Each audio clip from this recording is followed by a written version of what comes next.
In our life, we have 3 boys. And they've always been very active, involved in sports. Nick has always been a happy child that's been involved in sports and activities. He's been physically active his whole life. I'd be waking up and going to a practice, going to a game, going to some shoot around. This past summer, he was the quarterback on the football team. He was a starter on the basketball team, the baseball team. So often during the summers, we split up. And my wife goes with one of my sons to a sporting event, I go to the other. And this particularly Saturday morning, I was heading to Monmouth College to watch Nick play in a summer basketball tournament. Our game got kind of moved up a little bit, so we had to just get there and barely warm up. He describes that he had kind of a darkening of his vision, chest palpitations, and significant pain. I could barely see, and I'm pretty sure I was breathing fast, and then eventually I just got to where I couldn't see anything. That's when I just don't remember anything.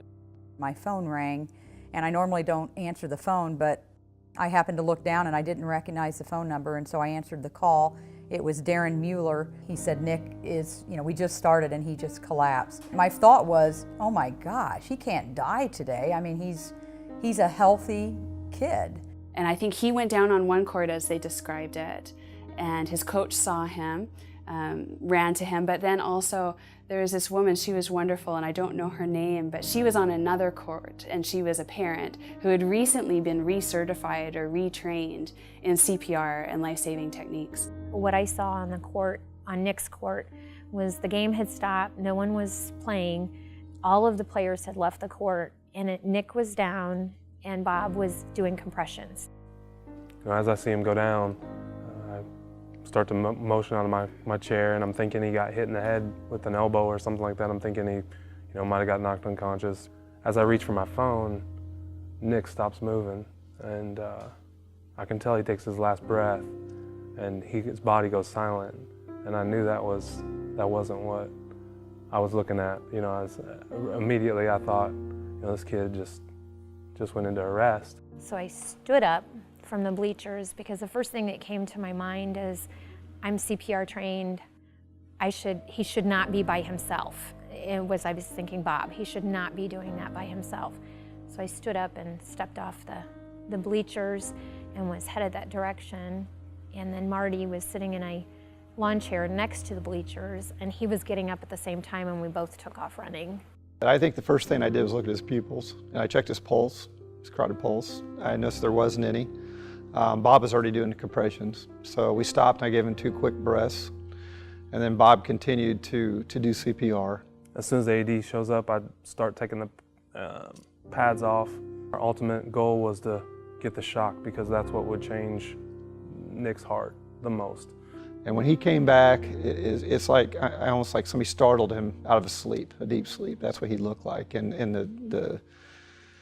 the sense of relief washed over me like you can't believe. The quality of that CPR, without that, we wouldn't have had the same outcome. We wouldn't be talking about this right now.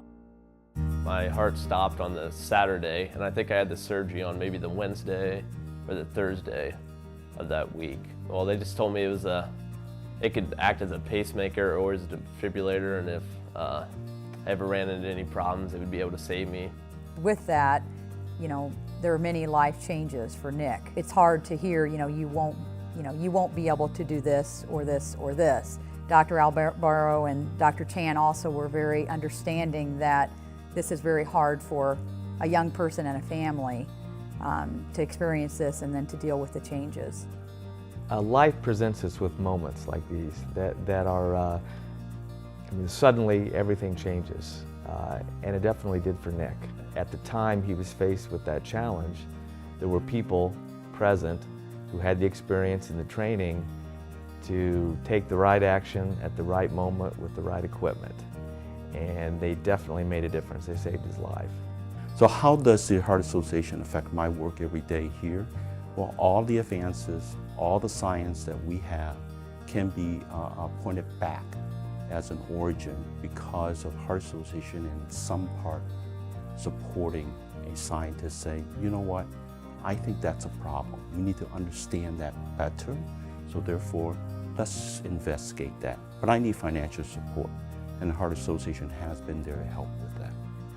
Fundraising is really important. I mean, it's bottom line. We wouldn't be anywhere if we didn't have the opportunities to actually further and progress the kind of development. One of our colleagues right now is doing 3D model hearts, and you always have to have, first of all, the drive, the interest, somebody who's got a passion, and I think that's what the AHA has, is they have a passion, and they've seen patients, and we've seen patients, and it's just a nice partnership to really further that along, and in the end, it's all about patient care. Tomorrow is why. Having Nick with us today is my why. Now that I've been saved, like just making something great out of my life and being able to help save someone else, and like people saved me that day. I had Nick's life in my hands. I just felt like I was doing something that I was trained to do. You know, you always wonder, will I be able to do this even though I've had the training? But it was one of those things that I'm so thankful I did have that training. Why do we do what we do? Why do I get up early in the morning, come into the hospital, and come to work and see potentially sad situations?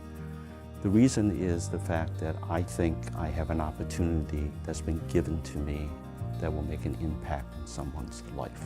I can say that for all of my colleagues that I work with here at Children's Hospital of Illinois, here at OSF, that we are here for our patients and for our families. That's all the why we need to come to work every day.